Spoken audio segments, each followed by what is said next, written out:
Menopause వచ్చిన స్త్రీతో సెక్స్లో పాల్గొంటే మగతనం డౌన్ అవుతుందా?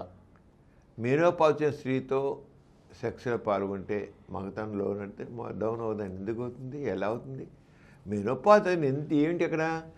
ఆ స్త్రీలో ఈస్ట్రోజన్ హార్మోన్ తగ్గిపోవడం వల్ల వాళ్ళల్లో ఏంటవుతుంది? శారీరకంగా కొన్ని మార్పులు వస్తాయి. ఏమొస్తాయి? యోని లోపల పొరలు పలచనవుతాయి. అంచేత వాళ్ళు యోని లోపలేమో సెక్స్ చేస్తుంటే మంట పుడుతుంది, వాళ్ళకి నొప్పి పుడుతుంది, రక్తం అక్కడైనా ఒక్కోసారి రక్తం కూడా వస్తుంది, మనిషి ఒక డల్గా ఉంటారు, సెక్స్లో ఆసక్తి తగ్గుతుంది, డిప్రెషన్ లాంటివి ఉంటాయి. శారీరకంగా కూడా కొంతగా తరచుగా వేడి పొగలు రావడం, చెమటకు పట్టడం ఇవన్నీ ఉంటాయి. మెనోపాజ్లో అందరికీ అది కొంతమందికి ఉంటాయి.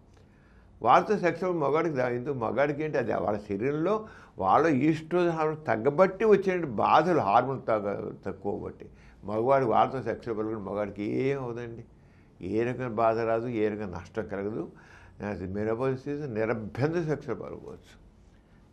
అసలు మెనోపాజ్ వచ్చిన స్త్రీతో వాళ్ళకి ఇంట్రెస్ట్ తగ్గిపోకుండా కొద్దిగా నిలబడి ఉండాలంటే మగవాడు సెక్స్ చేయడమే కరెక్ట్ పద్ధతి.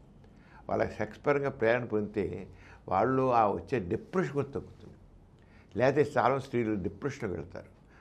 ఊరి కోపం, చిరాకు వస్తుంది, డల్నెస్ వస్తుంది, దేని మీద ఆసక్తి అంటాడు, కొందరు ఊరిని ఏడుస్తూ ఉంటారు, అరుస్తూ ఉంటారు, ఇవన్నీ చేస్తుంటారు. ఇవన్నీ కూడా కొంత తేడా వస్తాయి. డిప్రెషన్ ఎప్పుడైతే సెక్స్ పాల్గొంటారో మూడ్ ఎలివేట్ అవుతుంది, వాళ్ళ ఫీల్ గుడ్ హార్మోన్స్ ఎక్కువ ఇది అవుతుంది. అంచేత మెనోపాజ్ వచ్చిన స్త్రీతో సెక్స్ ఎక్కువ చేస్తే మగవాడు చేయంటే ట్రీట్మెంట్ ఏంటంటే సెక్స్లో పాల్గొనడం. మగవాడు సెక్స్లో పాల్గొంటే వాళ్ళ ఫీల్ గుడ్ హార్మోన్స్ ఎక్కువ సెక్రెట్ అయ్యి వాళ్ళ మూడ్ ఎలివేట్ అయ్యి హ్యాపీగా ఉంటారు. ఈ కార్యక్రమం మీకు ఎంతో నచ్చింది కదా?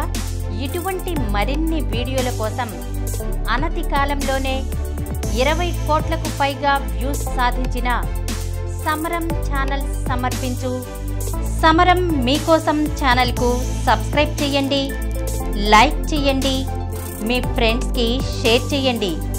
అలాగే ప్రక్కనున్న గంట సింబల్ని ప్రెస్ చేయడం మర్చిపోకండి.